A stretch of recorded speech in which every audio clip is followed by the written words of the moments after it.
So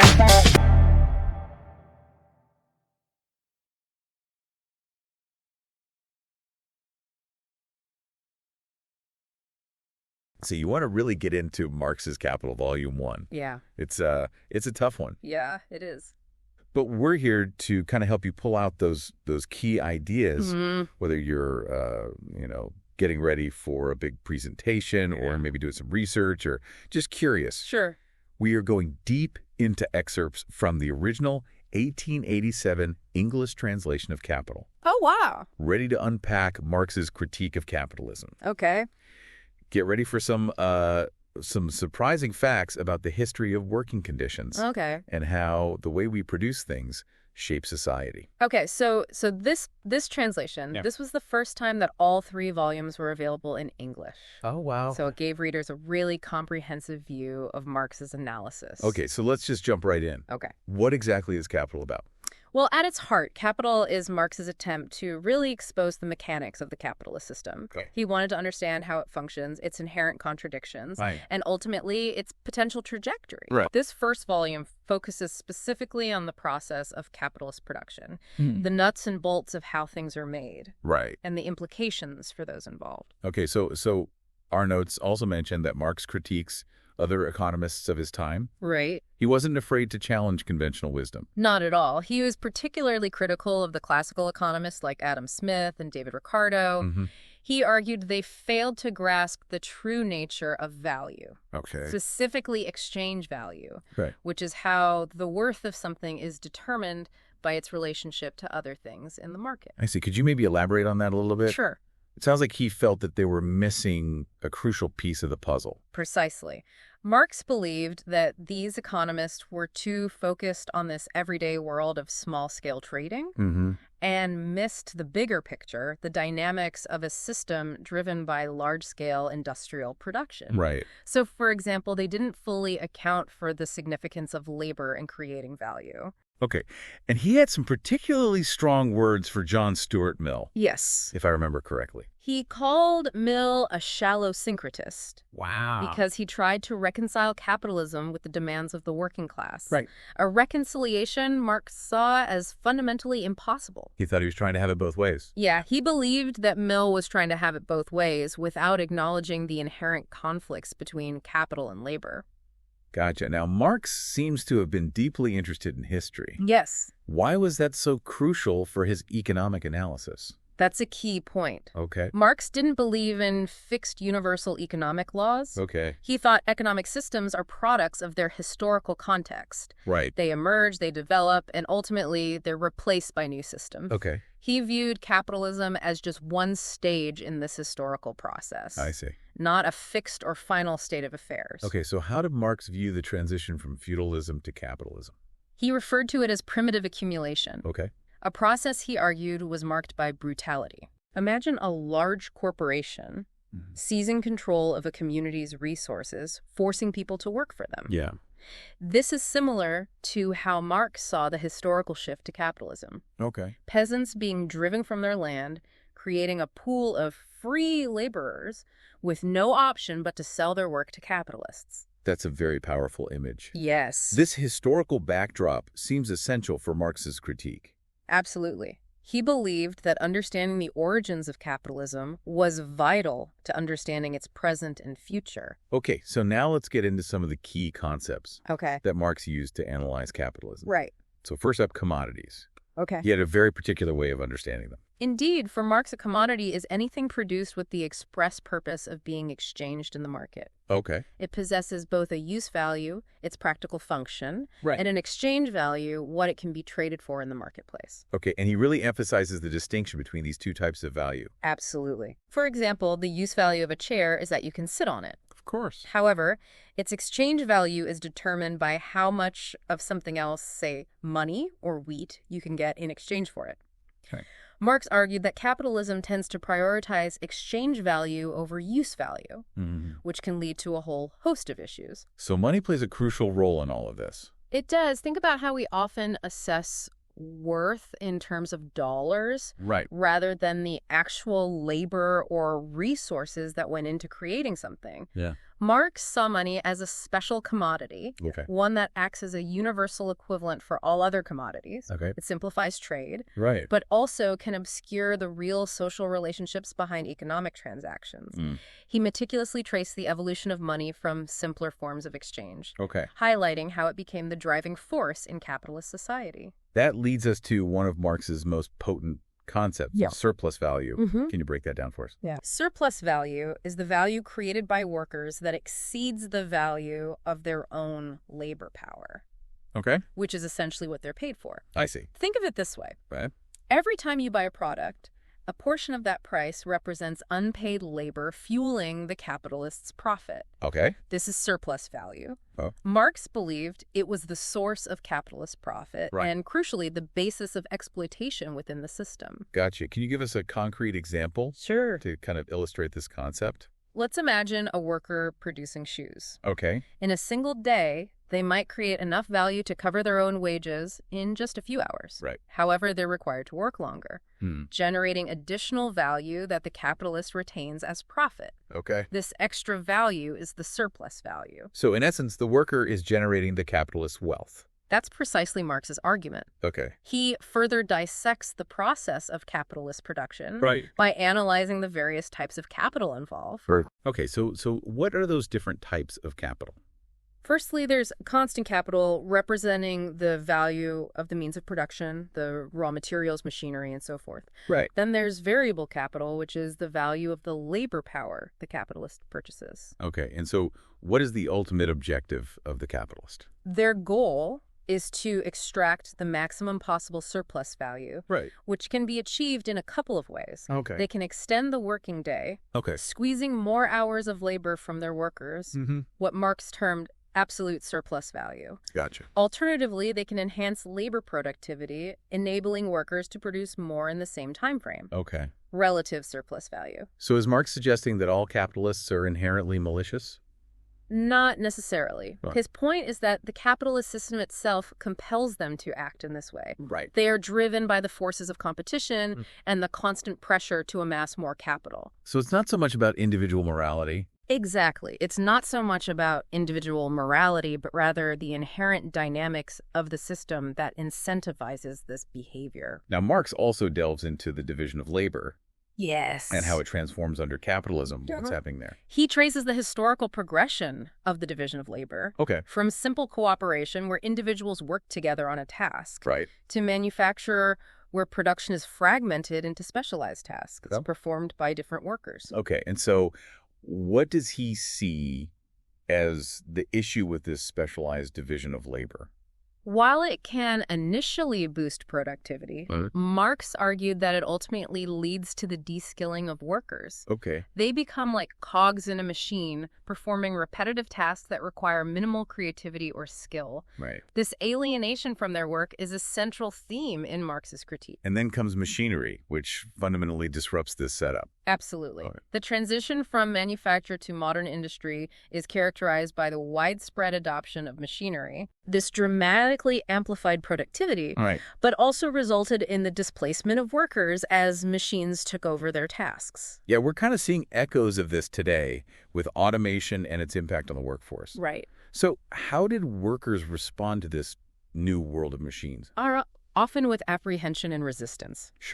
They perceived machinery as a threat to their livelihoods. And in many cases, their concerns were justified. It led to unemployment and declining wages for many. Yeah, that sounds like a breeding ground for conflict. It certainly was.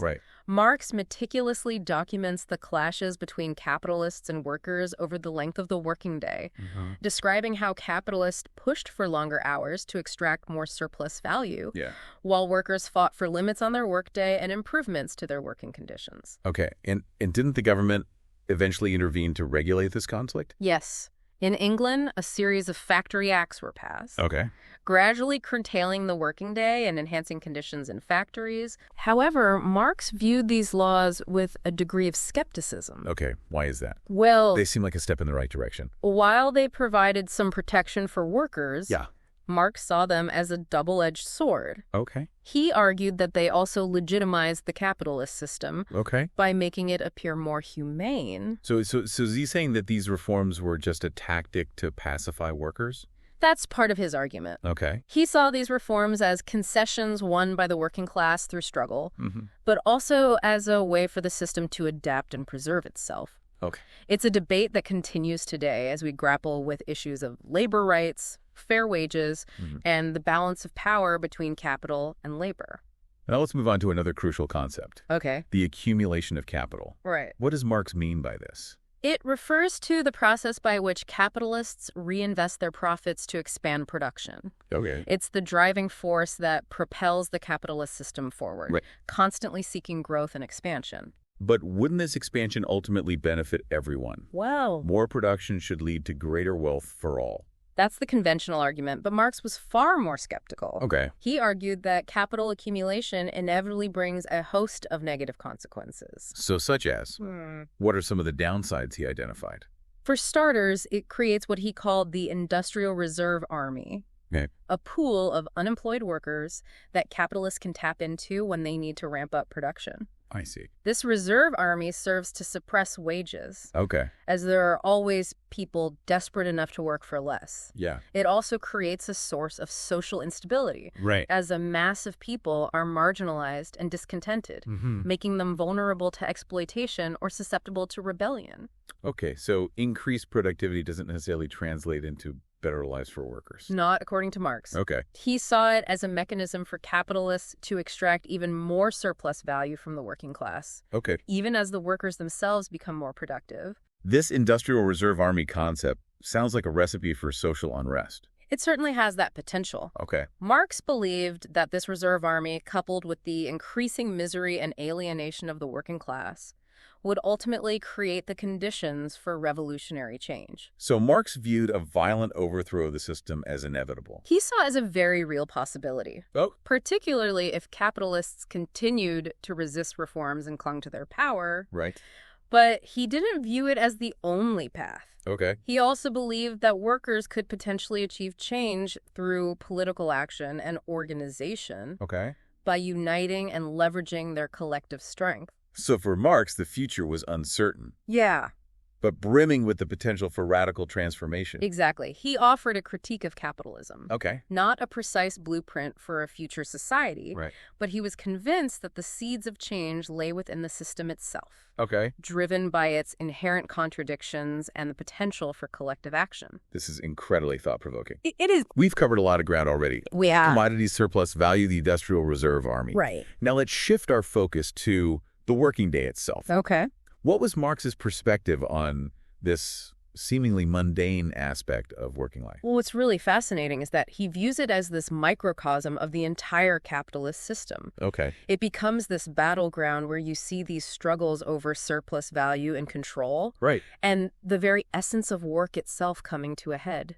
Okay, so can you maybe paint a picture for us? Sure. What did the working day actually look like during Marx's time? It was grueling. Okay. I mean, we're talking 12, 14, sometimes even 16-hour workdays. Wow. And it wasn't just men enduring this. Right. Women and children were also subjected to this very harsh system. Right. He uses these accounts from factory inspector reports. Okay. Parliamentary inquiries. Yeah. It's truly harrowing to read. So were there any attempts to regulate these conditions? Yes, there were. And Marx dedicates a significant portion of capital to examining the factory acts that were passed in England throughout the 19th century. Okay. He saw these laws as a direct result of class struggle. Okay. Born out of these organizing efforts of workers pushing for change. So did he see these laws as a victory for the working class? To a certain extent, yes. Okay. He acknowledged that these laws were hard-won victories for workers. Right. But he also recognized their limitations. Okay. He pointed out that capitalists were constantly trying to find ways to circumvent these laws. Right. Finding loopholes, resisting any constraints on their power, like this constant push and pull, workers fighting for better conditions. Right. Capitalists trying to maintain their control and profits. It makes me think about modern labor laws and how, companies today still find ways to, shall we say, optimize their practices to maximize profits. Yeah. Sometimes at the expense of workers. Precisely. Marx's observations resonate even today. Yeah. Seems to be a recurring theme. So you mentioned earlier that Marx saw the working day as this microcosm of the entire capitalist system. Right. Can you kind of expand on that idea a little bit? Sure. What makes it so central to his critique?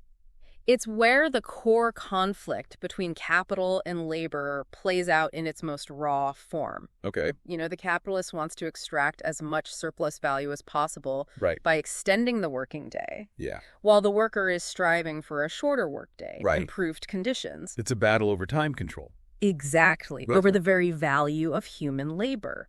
And this struggle isn't just about hours and wages, is it? No. It seems to be about something much deeper. You're absolutely right. Okay. Marx argues that this conflict is also about the worker's humanity. Okay. Being forced to work long hours under harsh conditions alienates workers from their own labor, from their creative potential, even from their own bodies.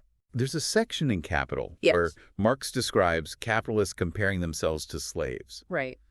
That's kind of a surprising comparison. It is. It's a striking passage. Yeah. And it really highlights how even those who benefit from the system can feel trapped by it. Right. Capitalists are driven by relentless competition and the pressure to accumulate more and more, even if it means pushing themselves and their workers to the limit. Right. So in that sense, they are also bound by the demands of the system, much like slaves are bound to their masters. So Marx isn't just critiquing the actions of individual capitalists. Right. But he's critiquing the system itself. Exactly. He's suggesting that the problem isn't just bad people making bad choices, Okay. but rather a system that incentivizes exploitation and dehumanization. This paints kind of a bleak picture of capitalism. Yeah. It sounds like everyone involved is ultimately miserable. That's a large part of his argument. Okay. He contends that capitalism alienates everyone, Okay. workers from their own Capitalists from their humanity, society as a whole, from a more fulfilling and sustainable way of life. Right, but haven't we also discussed that capitalism leads to increased productivity? Yes. So wouldn't that ultimately benefit society as a whole? It's true that capitalism has unleashed tremendous productive forces, Okay. but Marx argues that this productivity comes at a steep price. Okay. He points to the growth of the Industrial Reserve Army, Right. that pool of unemployed workers which capitalists can draw on to keep wages low Right. and maintain their control over the labor market. So increased productivity doesn't automatically translate into a better quality of life for everyone.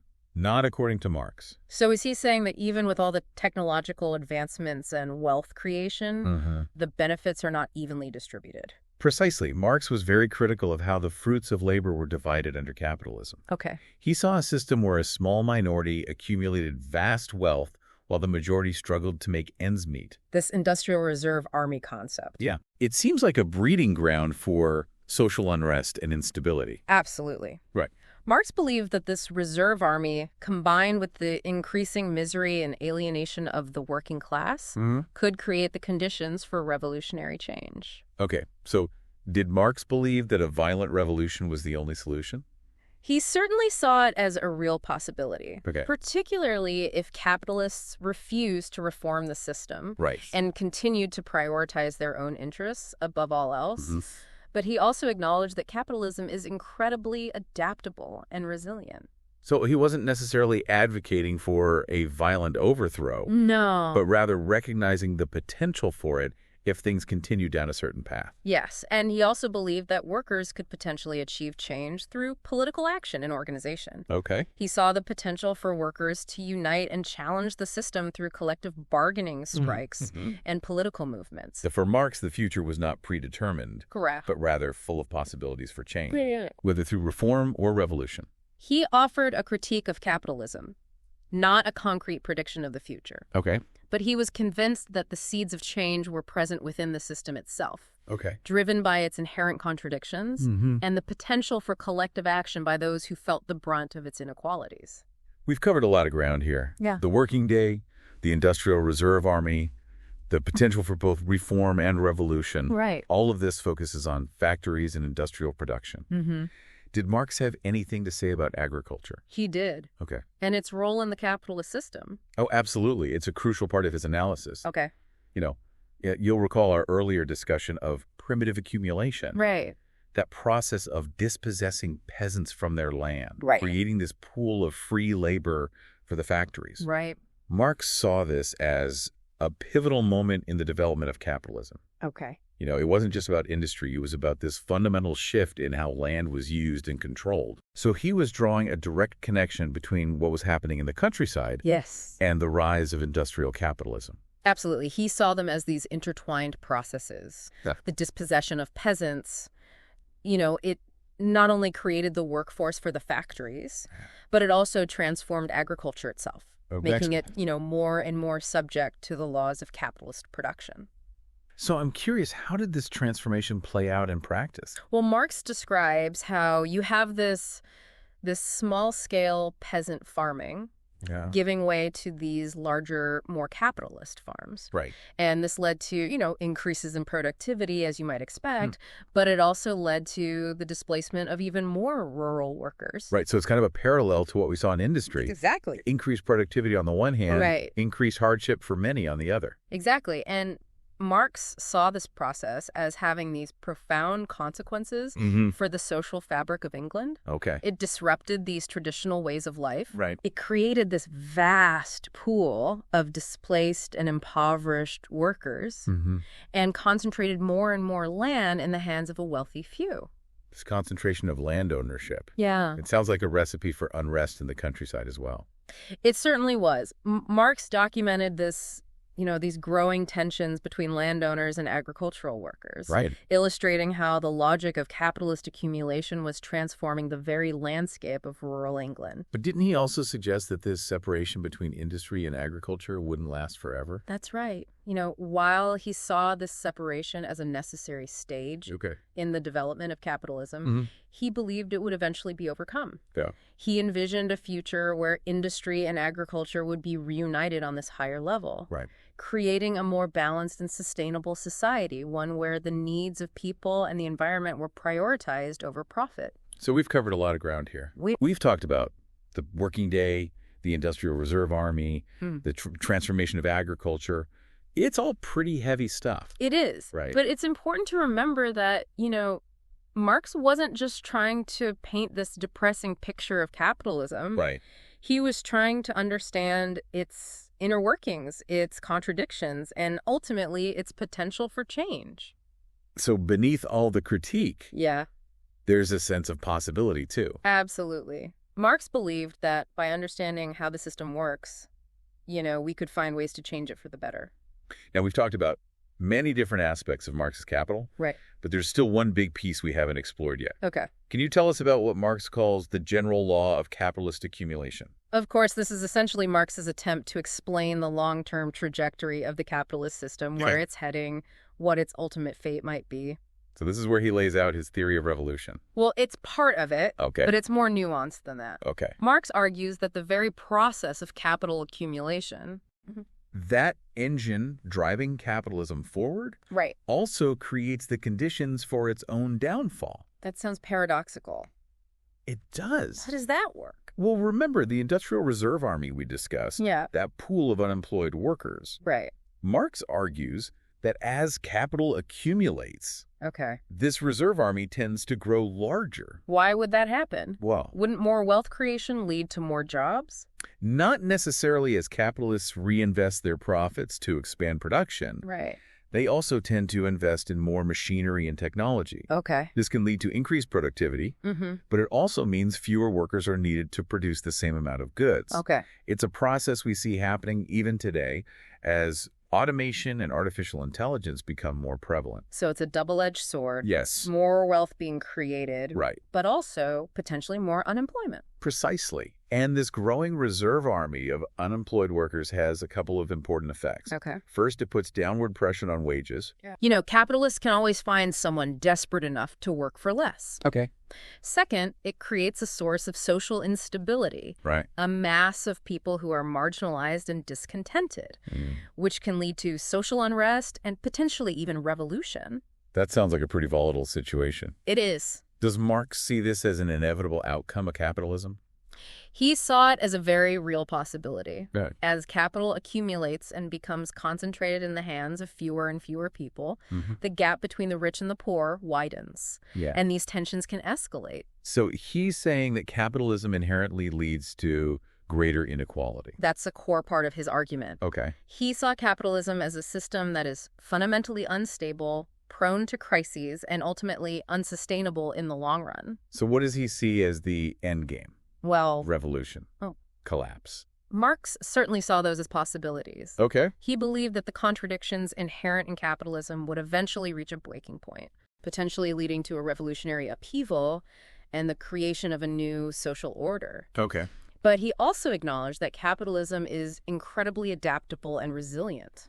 So he wasn't making a firm prediction, Right. but rather outlining potential scenarios based on his analysis of the system's inherent dynamics. Exactly. He was offering a critique of capitalism, not a prophecy. Okay. His work is meant to help us understand the forces at play in the world around us, Right. not to provide a precise roadmap for the future. So how can we apply his insights to the world today? We're not living in 19th century England anymore. That's true, but many of the dynamics Marx described are still relevant. Okay. We still see growing inequality, technological unemployment, a constant drive for profit and accumulation, Right. and the concentration of wealth in the hands of a few. Right. His work can help us make sense of these trends and think critically about how we might build a more just and sustainable future. So it sounds like he's urging us to be aware, to be critical, and to imagine alternatives. Precisely, he's not giving us all the answers, Okay. but he's giving us the tools to ask the right questions. And that's perhaps his most enduring legacy. Well, on that thought-provoking note, Yes. we've reached the end of our deep dive into Marx's Capital, Volume I. It has been a journey. It's been a challenging journey, Yes. but hopefully you've come away with a better understanding of this complex and influential work. And perhaps even a renewed sense of curiosity about the world we live in. Right. And the forces that shape it. Exactly. Thanks for joining us, and until next time, keep diving deep.